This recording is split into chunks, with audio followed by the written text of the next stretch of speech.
Hello, welcome to another webinar. Hi guys, my name is Afsana from UK Bright Education, and today we're going to talk, the title is at the bottom, how to apply for a PhD at University.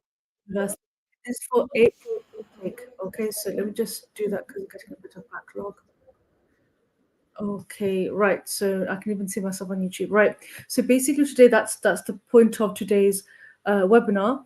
I've actually put a QR code right up there. So for example, if you want to start the process with admission, it's just a link for you to upload all your documents, and that leads to a consultation call with myself, and we can actually start the process. But let me just give a bit of a story before we actually get into the nitty-gritty. Basically, I used to study for a PhD. Wow. Did you know that? FYI. So I did study for a PhD. Unfortunately, due to the disappointment of myself and my family members and my supervisors, I didn't actually complete it. A bit more detail. Basically, this happened last century. Yes, I am an old person. I did the first year. It was a very difficult research. So my research was at Leicester University, studying breast cancer research, breast cancer cells, their gene expression on with interaction with certain proteins. Basically, in a nutshell, I was growing lots of breast cancer cells, culturing cells, and trying to place them to see if they'll adhere to proteins. And then I was doing gene expression, so I was doing RT-PCR. For those of you who know, reverse transcript polymerase chain reaction, if you know, you know. But the lesson which I learned from there was it was a difficult subject. It was given to me. In those days, I got a scholarship. I secured a bursary because I was a home student, which isn't a problem. But the thing is, you need to know if you are actually academically ready for a PhD. One massive skill needed for PhD is reading. You need to be a really good reader. You need to be able to do lots of literature reviews, going through lots of papers, and actually including that in your dissertation, especially from the first year into the second year, which I think is called an APG at Leicester, Advanced Postgraduate or an MPhil transfer, something like that. I don't know if they do that nowadays, but that was my story. Anyway, so that's my story, my introduction, that I am fully aware what it's like to be a PhD student, albeit it was many years ago, but there's a lot of skills. It's not everybody's cup of tea. So today I need to talk about the actual process of getting admission. But yeah, before you even think about it, you need to think, do I really want to do this? Do more research on it. If you want to talk to me, I'm happy to do that, not a problem. Okay, the admission process is this. So basically the academic requirement is a master's, number one. Now, in terms of English language, you've got a few things going on. If you've got WIAC, this is for Montfort University, by the way. If you've got WIAC or NEC or C6 or above in English language, IELTS is waived. If you've completed a British degree in the last 5 years, IELTS is waived. Apart from that, let me tell you what else they have. If, for example, that doesn't apply to you and you need IELTS, for example, so let me just go through this. I did have the screen, but now I've lost it again. So let me give you the academic requirement for a PhD. Let me just show you what it is. So I'm going to the website right now, and I'll share it with you. Shall I share my screen? You should be able to see my screen now. Yep, I'm here.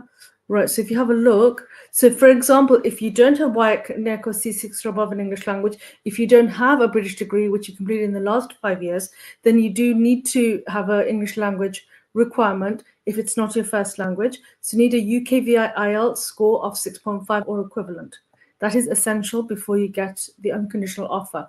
Now, De Montfort University are very, very helpful and supportive, because one of my students, one of my PhD students actually, she was just down by 0.5 of a skill.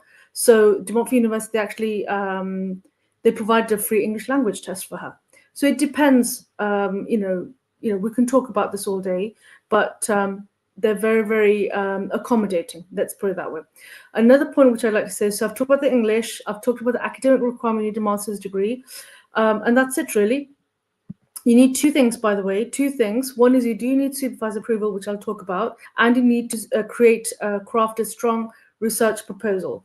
What does that mean? So basically what that means is I'm more than happy to actually give you the link from De Montfort University, which actually, actually lists how they want the proposal.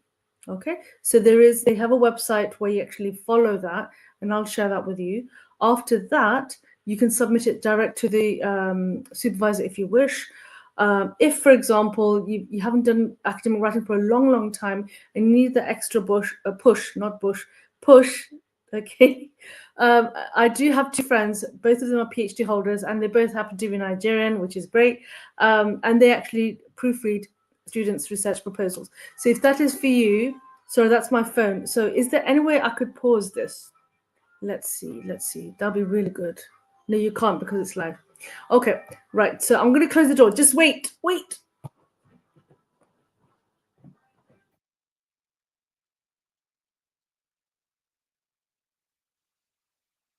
Right, I've got 11 minutes and I have to go. Right, so basically what it is, sorry, that's my phone ringing. I should have switched it off. Anyway, this is, my hijab's going over the place. So we've got that. Let me see, what else have I got left to say? Research proposal, yeah. So I've got two people who actually can proofread your research proposal, but you need to do it yourself first, and then they could proofread it for you. But another thing about Democracy University is that they are very, very helpful to supervisors. Once you do submit your research proposal, your first draft, let's say, they do actually give you feedback. This has happened to many of my students in the past, whether they're MRes or PhD. The supervisors, they're very supportive. They might come back and say, you need to add a bit more in the methodology, or this is too ambitious, you need to cut down a bit more. Or they might ask you, have you been using AI? If so, go back and rewrite. So they do give feedback. How do I know? Because, like I said, we are a direct partner for Democracy University. Because we deal with Democracy University admissions, the PG office quite frequently, we more or less know what they like, what they don't like. So if you'd like that additional personalized guidance, you just need to upload your documents for April intake. Fees and deposits. I'm trying to do this within time. Fees and deposits per year is £15,500 per year for 3 years. Okay, it could go up due to inflation, but that's where it is right now. Initial deposit is 50% of 15,500. Do the maths, and the remaining 50% you pay in 2 installments after enrollment. Okay, so be aware of that. Just very quickly, I'm going to show you. No, I can't show you right now. The deadline. Let me give the deadline so then you can focus on that. Right. So for April intake, the application deadline is 1st of Feb. But please, I beg, don't wait till then. Okay, where are you? I can't see you. Don't wait till 4th of Feb. Why? Because number one, we have Christmas and New Year happening in between now and then.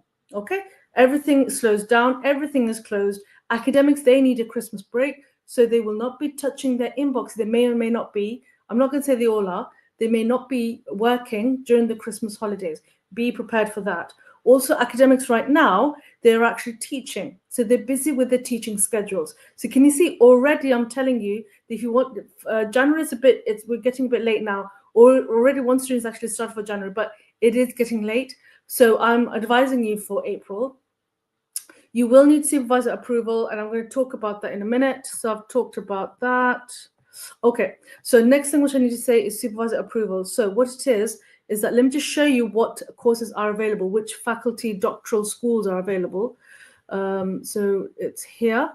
So as you can see, you do need to look for a supervisor, but I will train you and guide you how to do that process, because I've done this so many times, I know how the supervisors are and what they like, what they don't like, so I'm happy to guide you. But can you see, we've got art, design and humanities, business and law, computing, engineering and media, health and life sciences. But apart from medicine and dentistry, I think we've got everything covered. Okay, so if these are the kind of areas of research you'd like to go into, do let me know. That's the whole point of today. So I'm going to remove that. Okay, why Democracy University for PhD? Why not? Number one, living in Leicester is much more reasonable in comparison to London. Leicester is much more reasonable in terms of living costs. It is a very family-centric city. Also, it's a very diverse city. Also, we are based in the UK. So when you're coming into the UK, we are here to guide you and to help you to settle into the city. Okay, which is a really big relief of stress. If you've got someone who's in the city who could help you and guide you through the process of coming into the UK, coming into the city, that's what we're here for. That's part of our service. Right, so I've talked a lot. Like I said, you've got the QR code. It's there for a reason, not for show. Basically, if you are interested and you want to start the process for a PhD admission, you just need to scan that. A Google form will come up. You'd upload your documents. Okay, and then that will lead to a consultation call with me, and then we start talking about the process. And if you want to go ahead, and if you'd like us, UK Bright Education, if you'd like us to represent you, we're here to help you. I hope that was helpful. A lot of information. We will timestamp this video so you can see the bit which you need will be written in there, but it's good to watch it probably ×2 or ×1.5, then you get the gist. Until next time, my friends, take care. Allah Hafiz, Assalamu alaikum. Bye-bye.